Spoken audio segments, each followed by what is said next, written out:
जामनगर राज्य बहुत ही बड़ा था।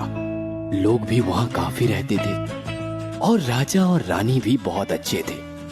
उनका एक मात्र पुत्र था, वीरभद्र, एक वीर और नौजवान लड़का। गुलाब की तरह रंग था। राज्य के वीर तलवारबाजों के पास तलवार चलाने की तालीम लेकर अपने आप को वीर योद्धा और पराक्रमी बना चुका था।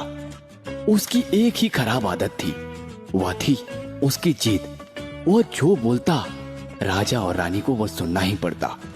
इस राज्य का नियम था कि विवाह से पहले राजकुमार का राज अभिषेक नहीं हो सकता। इस कारण से जब राजा और रानी युवराज को विवाह के लिए बोले तब युवराज बोला, पिताजी, आपने कई बार ये बात कही है, क्योंकि आपका कर्तव्य है कि सही समय रहते मेरा विवाह कराएं। लेकिन इस तरह युवराज बनकर मैं विवाह करना नहीं चाहता। मैं चाहता हूँ कि एक साधारण इंसान बनकर अपने पसंद की लड़की से विवाह करूं। लेकिन ये कैसे संभव है? संभव है पिताजी। मैं राजपाट छोड़कर एक साधारण इंसान की तरह जगह जगह घूमूंगा। उसके बाद अपने पसंद की लड़की देखकर उससे विवाह कर अपने देश वापस आ जाऊंगा। पुत्र की बात राजा और रानी को मानना ही पड़ा।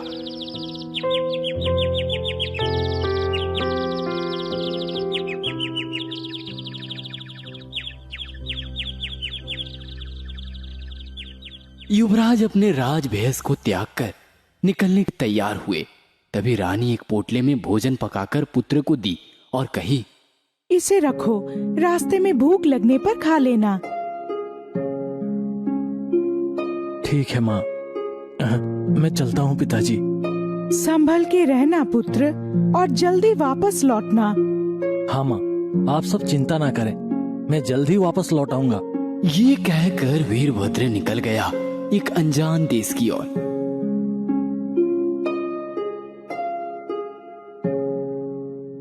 चलते चलते बहुत दूर निकल गया।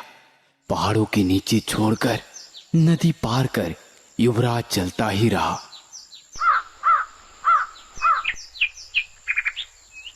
रास्ते में एक दो गांव में भी वह रुक गया, लेकिन कोई भी लड़की उसे पसंद नहीं आई। चलते चलते युवराज एक घने जंगल में आकर उपस्थित हुआ और अचानक उसे एक टूटा फूटा महल दिखाई दिया।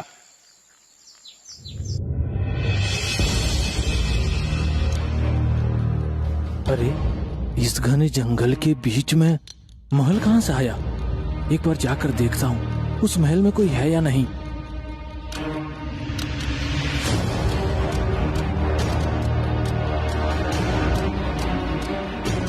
इसके बाद युवराज महल के टूटे फूटे दरवाजे से अंदर घुसते ही चौंक गया।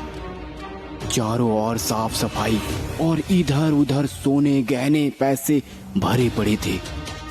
ये तो हैरान करने वाली बात है, इतना धन संपत्ति यहाँ कैसे आया? जाता हूँ, थोड़ी और आगे जाकर देखता हूँ।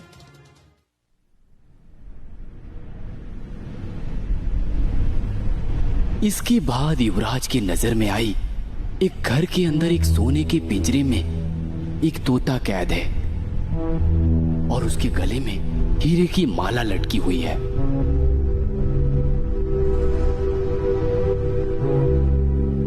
तोते के गले में हीरे की माला। पक्षी को पिंजरे से बाहर निकालकर देखता हूँ।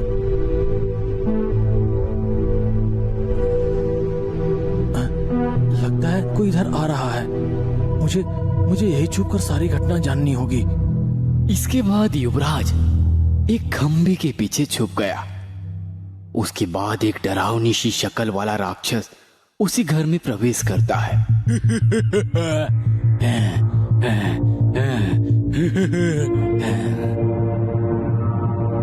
उसके बाद पक्षी को वो पिंजरे से निकालता है। पक्षी के गले से हीरे की माला निकालते ही पक्षी एक सुंदर लड़की के रूप में बदल जाती है।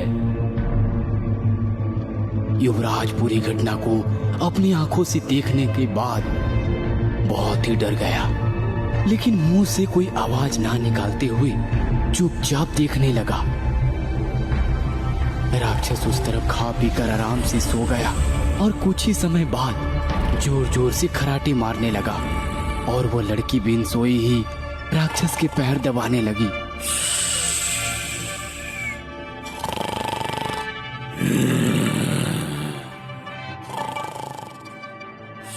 लड़की को देखते ही युवराज को बहुत पसंद आई।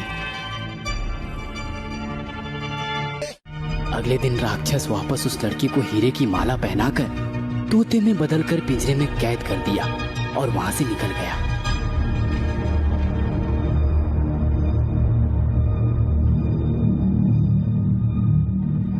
अभी राक्षस निकल चुका है, मुझे उस लड़की को बचाना ही पड़ेगा और जानना ही पड़ेगा पूरा कारण क्या है, किस तरह वो लड़की यहाँ आई है। इसके बाद युवराज तोते को पिंजरे से निकालकर गले से हीरे की माला निकालते ही तोता फिर से वही सुंदर लड़की में बदल गया। वह लड़की उस अनजान पुरुष को देखकर डर गई और बोली, कौन हो आप और आप यहाँ कैसे आ गए? मैं अपनी पहचान बाद में बताऊंगा, पहले आप बताइए आप यहाँ कैसे आए? मेरा नाम मधुमती है। मैं एक बहुत ही अमीर किसान की बेटी हूँ। हमारे पास बड़ा सा गाय है, चावल का खेत और बहुत से सरसों के खेत के अलावा 2 फलों के बगीचे भी थे। मेरे पिताजी की बड़ी इज्जत और सम्मान थी। हम बहुत सुख और शांति से रहते थे। लेकिन अचानक से हमारी किस्मत में आया वो राक्षस। वो हमारी जमीन, धान का खेत सब खा गया। मेरे पिताजी जब उससे मारने गए तब वो राक्षस मेरे पिताजी को मारकर मुझे यहाँ ले आया और बंदी बनाकर रख दिया। वो राक्षस प्रतिदिन बाहर जाने से पहले मुझे तोता बना देता है और वापस आकर फिर से मुझे इंसान में परिवर्तित कर देता है।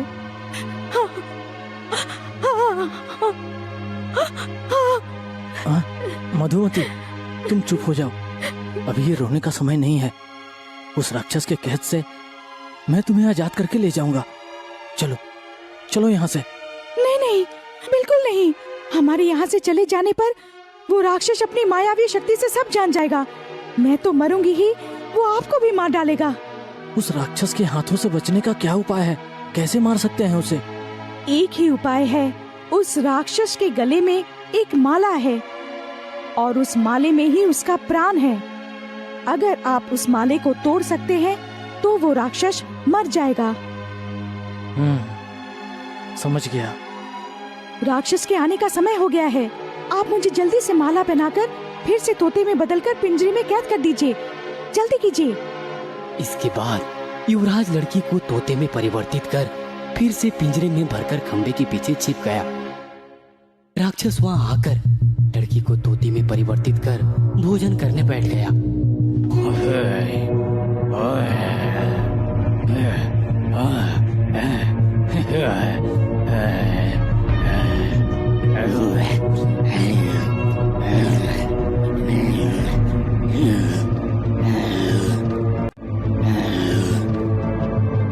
तभी युवराज धीमी बाहों से राक्षस के पीछे आकर गले की माला को खींचते ही माला टूट गया।